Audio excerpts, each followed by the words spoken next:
ఎప్పుడైతే శుక్రుడు ఆత్మకారకుడు అవుతాడో వాళ్ళకి ఈ అవిగేషన్స్ ఎక్కువ ఉంటాయన్నమాట. Love, romance. ఎందుకంటే శుక్రుడు ఇక్కడ చూసారు కదా, శుక్రుడు ఆత్మకారకుడు. ఇక్కడ చూడండి, శుక్రుడు ఆత్మకారకుడు అయ్యాడు.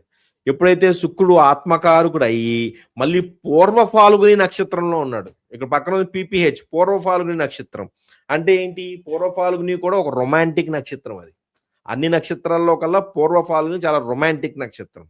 ఆ శుక్రుడేమో మీకు ఆత్మకారకుడు. ఎప్పుడైతే శుక్రుడు ఆత్మకారకుడయ్యి మీకు పూర్వ ఫాల్గుని నక్షత్రంలో మళ్ళీ రవితో కలిసి తృతీయ స్థానంలో ఉంటాడో మీకు ఈ ప్రేమ వ్యవహారాలు ఇవన్నీ ఉంటాయి. సో వివాహపరంగా కొంత సమస్య ఉంది. ఎందుకంటే సప్తమాధిపతి గురుడు వ్యయంలో ఉన్నాడు. సప్తమాధిపతి గురుడు వ్యయంలో శనితో కలిసి ఉన్నాడు. అది కొంచెం ఇబ్బంది.